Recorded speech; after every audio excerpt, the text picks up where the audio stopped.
બધા કેમ છો? તમે બધા મજામાં જશો મિત્રો। અને આપણે અત્યારે સોમનાથ મંદિરની યાત્રાએ નીકળ્યા છીએ અને સોમનાથની નજીક જ આવેલું છે। અત્યારે તમે મારી પાછળ જે મંદિરો જોઈ રહ્યા છો એ પ્રાચીમાં આવેલા છે અને વિડીયોમાં તમે જોઈ શકો છો આ બાજુની સાઈડમાં મોક્ષ પીપળો આવેલો છે। તો આપણે એ મોક્ષ પીપળો જે છે ત્યાં દર્શન કરવા માટે જઈશું। બધા મંદિરે દર્શન કરવા માટે પણ જઈશું। તો એ મંદિરનો જે ઇતિહાસ છે એ શત્રુઘ્ન દાદા જે છે, આનંદ દાદા જે છે એમના સગા ભાઈ છે। તો એ શત્રુઘ્ન દાદા જે છે આપણને આ બધા મંદિરની માહિતી આપશે। તો એ માહિતી ખૂબ જ જાણવાલાયક હશે અને સાથે સાથે આપણે મંદિરના દર્શન કરતા જઈશું। અને જે મોક્ષ પીપળો જે છે આપણે ત્યાં દર્શન કરવા જઈશું તો ત્યારે પણ શત્રુઘ્ન દાદા ખૂબ સરસ મજાની માહિતી આપશે। તો તમે વિડીયોમાં બન્યા રહેજો મિત્રો। તો પહેલાં આપણે મોક્ષ પીપળાના દર્શન કરી ત્યારબાદ આ બધા મંદિરે દર્શન કરવા માટે જઈશું। તો ચાલો જઈએ આપણે મોક્ષ પીપળાના દર્શન કરવા।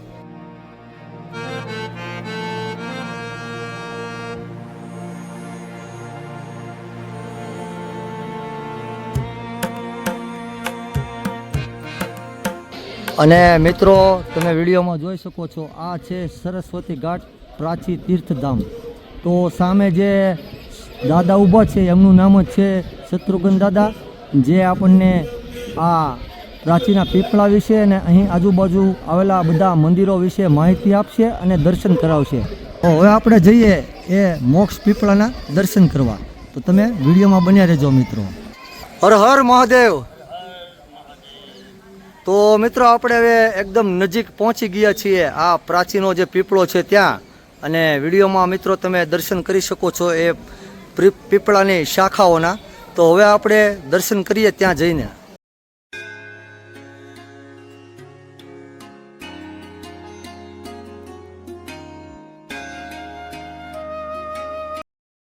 મોક્ષ પીપળો આપ બધા જાણો છો કે 100 વાર કાશી એક વખત પ્રાચી અને પીપળો જે સ્કંદ પુરાણ અને વિષ્ણુ પુરાણના આધારે અને આના શ્લોકમાં આપેલું છે કે મા ગયા ગચ્છ ગુંતે માત ગંગા માત પુષ્કર તત્ર ગચ્છ કુરુક્ષેત્ર યત્ર પ્રાચી સરસ્વતી। પછી બીજો શ્લોક છે પ્રાચીન પ્રાચી મેરુ તુલ્ય અને ભાવકર સદીઓ દહંતી પાપાની યત્ર પ્રાચી સરસ્વતી।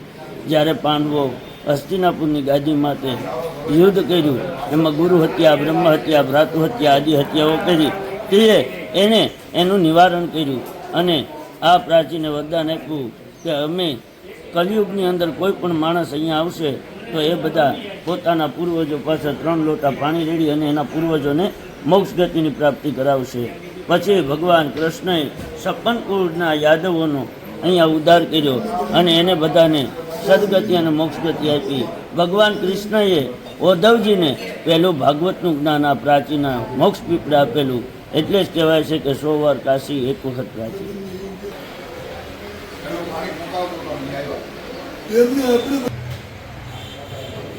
તો મિત્રો આપણે અત્યારે દર્શન કરી રહ્યા છીએ। મોક્ષ પીપળાના દર્શન કરી લીધા। તો હવે અહીં આજુબાજુમાં જે મંદિરો આવેલા છે એ બધા મંદિરોના હું તમને દર્શન કરાવું। તો આપણે શરૂઆત કરીએ ગણેશજી ભગવાનના મંદિરથી। તો મિત્રો આ જે મંદિર છે એ ગણેશ ભગવાનનું મંદિર છે અને આ બાજુ કાળ ભૈરવ દાદાના દર્શન થાય છે।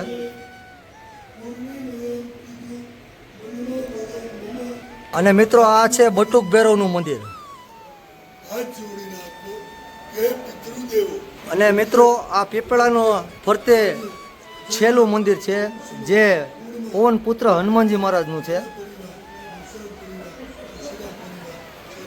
ભાદરવી અમાસના દિવસે ઘણા બધા શ્રદ્ધાળુઓ અહીં મોક્ષ પીપળાના દર્શન કરી પોતાના પિતૃઓને પાણી ચડાવી અને પછી અહીં આવેલી સરસ્વતી નદીમાં સ્નાન કરે છે।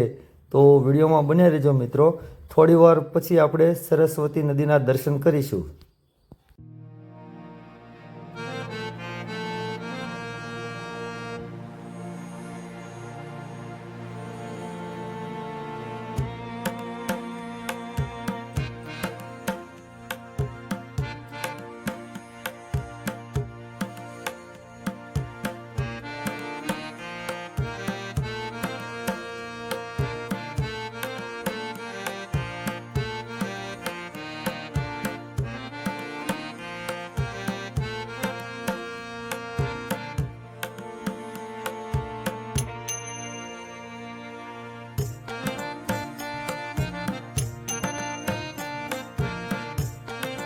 મિત્રો, આ હતી સરસ્વતી નદી, જ્યાં આપણે ઘણા બધા શ્રદ્ધાળુઓને નદીમાં સ્નાન કરતા જોયા અને આપણે નદીના દર્શન કરી લીધા.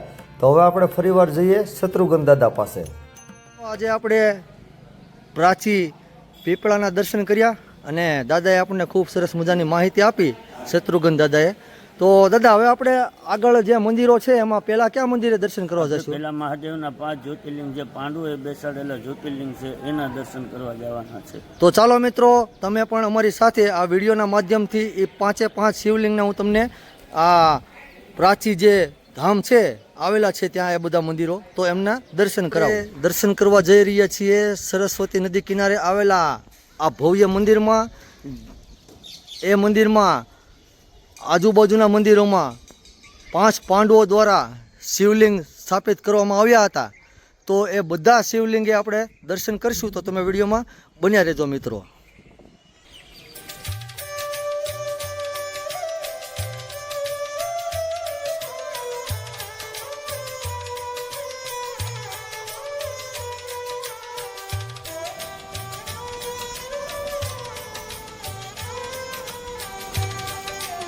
અને મિત્રો, હજી એકવાર કહું છું કે આ જે મંદિરો છે ખૂબ જૂનો ઇતિહાસ ધરાવે છે અને મંદિરની શિલ્પકલા પણ તમે જોઈ શકો છો વિડીયોમાં. અને આ બાજુ પણ એક સરસ મંદિર આવેલું છે. તો હવે આપણે મંદિરની અંદર જઈએ. આપ સૌ જોઈ રહ્યા છો વિઠ્ઠલેશ્વર મહાદેવની આગળ આવેલા શ્રી નંદી મહારાજ અને તેમના દર્શન કરવા બહુ જ ભાગ્યશાળી માણસોની વાત છે. પ્રાચીમાં આવેલા 5 પાંડવો દ્વારા બનાવેલા જે મહાદેવના મંદિરો છે એના પ્રથમ શિવલિંગના દર્શન કરવા માટે જઈ રહ્યા છીએ. તો તમે વિડીયોમાં બન્યા રહેજો મિત્રો. અને અત્યારે તમે જોઈ રહ્યા છો, અત્યારે આ સાઈડમાં શત્રુઘ્ન દાદા બેઠા છે અને પેલી બાજુમાં આ મહાદેવના પૂંજારી બેઠા છે. એમનું નામ તો મને ખબર નથી, પણ દાદા મહાદેવ.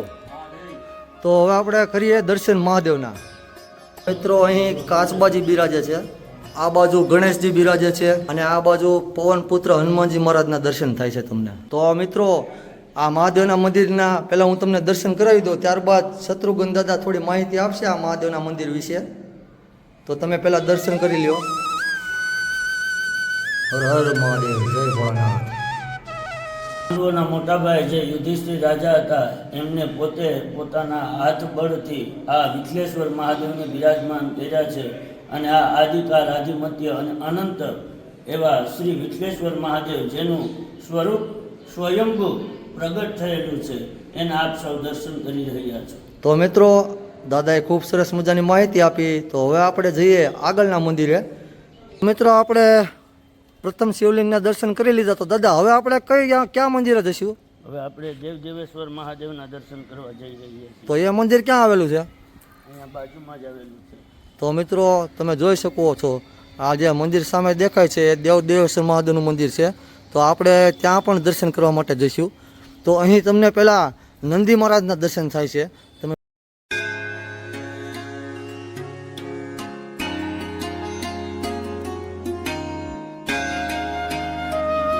દેવદેવેશ્વર મહાદેવ એટલે કે પાંડવોના જે નાના ભાઈ તથા સહદેવ એને બેસાડેલા મહાદેવ કે દેવદેવેશ્વર મહાદેવ.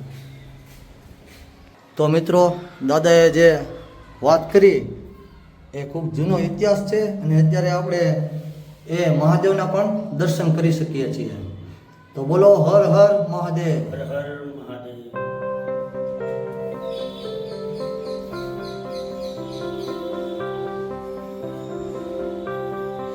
તો દાદા, હવે આપણે આની પછી કયું મંદિર લેવાનું છે? આના પછી આગળ આવેલું છે શ્રી વિશ્વેશ્વર મહાદેવ જે આગળ બિરાજમાન છે એના દર્શન આપણે કરશું. તો મિત્રો, હવે આપણે અહીં આવેલું વિશ્વેશ્વર મહાદેવનું જે મંદિર છે આ મંદિરની બાજુમાં જ છે. તો હવે આપણે ત્યાં દર્શન કરવા માટે જઈ રહ્યા છીએ.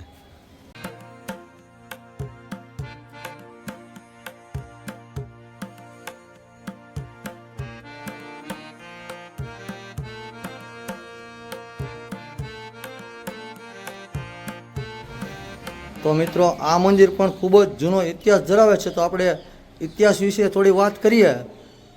શ્રી ગોવિંદેશ્વર મહાદેવ જે પાંડવોના ભીમ જે બળવાન અને 100 હાથીનો બળ રાખનારા એમણે સ્વયંભુવા બિરાજમાન કરેલું છે અને આનું નામ છે ગોવિંદેશ્વર મહાદેવ. એને આપ સૌ દર્શન કરી રહ્યા છો. બોલ હર મહાદેવ હર. તો મિત્રો 5 પાંડવો તો ઘણી જગ્યાએ ફરેલા છે ગીરના જંગલોમાં, અને આમ ગણીએ તો પૂરા ભારતમાં તમે કોઈ પણ જગ્યાએ જાઓ એનું કોક ને કોક સ્થાન તમને જોવા જરૂર મળે. તો આ જે શિવલિંગ છે એ ગદાધારી ભીમે સ્થાપિત કરેલું છે એવું દાદાએ આપણને કીધું. તો તમે એમના પણ દર્શન કરી શકો છો.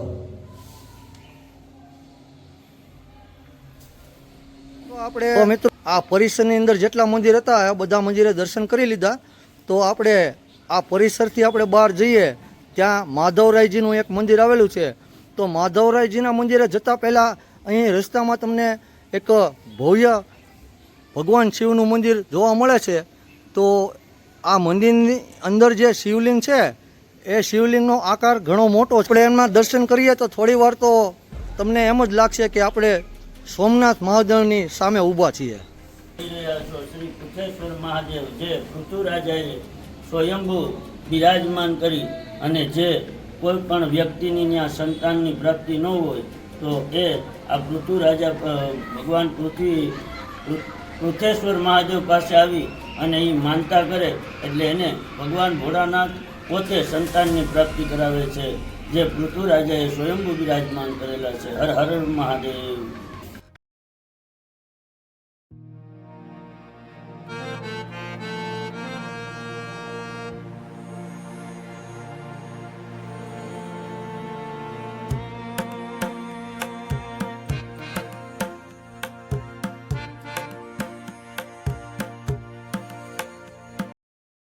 તો મિત્રો પુથેશ્વર મહાદેવ જે છે એમના હાલના પૂંજારી અત્યારે તમે જોઈ શકો છો આપણી સામે બેઠા છે. તો આપણે એમના પણ દર્શન કરીએ.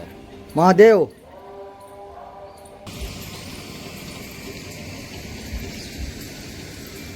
તો મિત્રો હવે આપણે જઈ રહ્યા છીએ માધવરાયજીના મંદિર તરફ. તો આપણે ત્યાં પણ દર્શન કરીશું અને આ વિડીયોના માધ્યમથી એ મંદિરના હું તમને દર્શન કરાવીશ જે ખૂબ જ જૂનો ઇતિહાસ ધરાવે છે મિત્રો. તો ચાલો જઈએ માધવરાયજીના મંદિરે. બરોબર ને દાદા, એ બાજુ જ ને?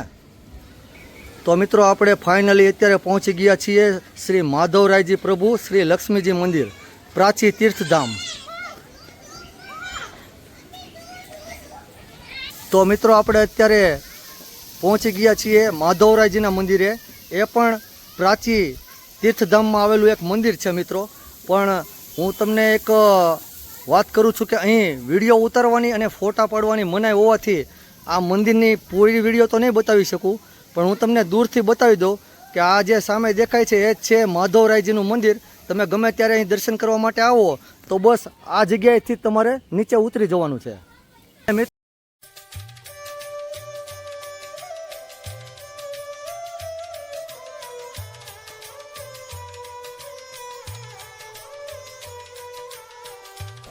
આપણે અત્યારે દર્શન કર્યા છે આ પ્રાચીન તીર્થધામ એવા પ્રાચી તીર્થધામના. મિત્રો આ પ્રાચી તીર્થધામ જે છે ત્યાં તમારે કોઈ પણ પૂજા વિધિ કરાવવી હોય તો આ દાદા જે માહિતી આપે એ પ્રમાણે તમે કરાવી શકો છો. તો તમે વિડીયોમાં બન્યા રહેજો મિત્રો. મારું નામ જોશી શત્રુઘ્ન છે અને મારો કોન્ટેક નંબર છે 9512130904. કોઈ પણ માણસને અહીંયા આવવું હોય તો શ્રાદ્ધ વિધિની અંદર કોઈના પૂર્વજોનો ઉદ્ધાર કરવો હોય કે અસ્થિ વિસર્જન કરવા હોય કે કોઈ પણ પ્રકારનું મેલું ગેલું કોઈ પણ વસ્તુ કરવાની હોય તો કોન્ટેક કરવા વિનંતી.